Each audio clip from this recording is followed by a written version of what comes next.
여러분 안녕하세요. 하이다기 간다의 노신혜입니다. 오늘은요 바른마디병원의 임승빈 원장님과 함께 하겠습니다. 원장님 안녕하세요. 안녕하세요. 네, 반갑습니다. 자, 오늘은요 원장님 십자인대 파열 수술 후에 이제 관리하는 방법에 대해서 알아볼게요. 예. 십자인대 파열 수술 후에요 관리가 상당히 중요하다고 들었는데 이유가 무엇인지 궁금해요. 십자인대 파열 수술은 숙련된 의사가 얼마나 수술을 잘했느냐, 얼마나 인대를 원래의 십자인대와 비슷하게 재건하느냐도 중요하지만 그에 못지않게 중요한 것이 재활을 포함한 수술 후의 관리입니다. 실제로 저희가 환자분들께 설명할 때 수술이 50% 그리고 재활이 50%라고 이야기하기도 합니다. 수술 후 관리가 중요한 이유 중 하나는 십자인대가 무릎 관절 내부의 구조물이기 때문입니다. 십자인대 파열 수술은 골절 수술처럼 일정 기간 동안 보조기 착용을 통한 고정과 보호가 필요하며 동시에 관절이 굳지 않도록 적절한 관절 재활 운동을 진행해야 합니다.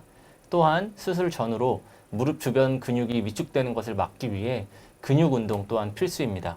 따라서 수술 후 올바른 관리는 매우 중요하다고 볼 수 있겠습니다. 네, 원장님 그렇다면요 십자인대 파열 수술 후에 어떻게 관리를 하는 게 좋을까요? 네, 십자인대 파열 수술 후에는 적절한 고정과 보호, 관절 범위 운동, 근육 회복 운동 이렇게 세 가지가 모두 중요합니다.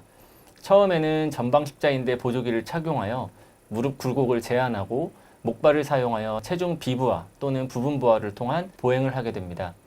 또한 CPM이라고 부르는 무릎 관절 운동 기계를 이용하여 점진적으로 무릎 관절 범위를 회복하는 재활 운동을 진행해야 합니다. 마지막으로 무릎 주변 근육의 회복을 위해 단계적인 근육 운동을 진행하는데요. 여기에는 침상에서 스스로 하는 운동법도 있고 전문 병원에서 도움을 받아서 시행할 수도 있습니다. 각각의 구체적인 기간과 방법에 대해서는 환자의 성별이나 나이, 수술 소견 등에 따라서 조금씩 차이가 있을 수 있기 때문에 전문적인 지식을 갖춘 의료진에게 충분한 설명을 듣고 진행하는 것이 좋겠습니다. 네, 선생님 그러면요 십자인대 파열 수술 후에 도움이 되는 운동이 있다면 뭐가 있을까요? 먼저 무릎 관절 가동 범위 운동은 무릎을 굴곡하는 운동과 신전하는 운동을 모두 시행해야 합니다.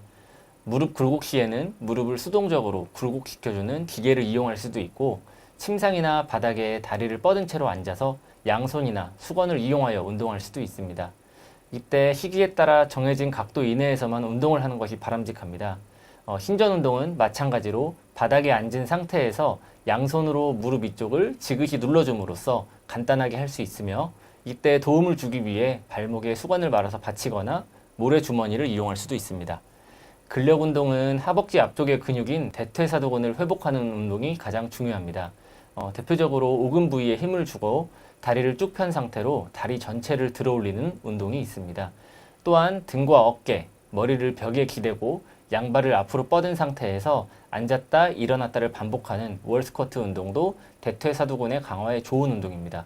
그 밖에 실내 자전거, 수영 등도 좋은 근력 운동 방법이 될 수 있습니다. 네, 오늘도 좋은 말씀 정말 고맙습니다. 감사합니다. 3편에서는 이렇게 십자인대 파열 수술 후의 관리법에 대해서 알아보는 시간이었는데요. 다음 편에서는요, 원장님, 십자인대 파열 예방을 위해서는 어떻게 해야 되는지 알려주실 거죠? 네, 알겠습니다. 이 영상 도움이 되셨다면 구독 눌러주시고요.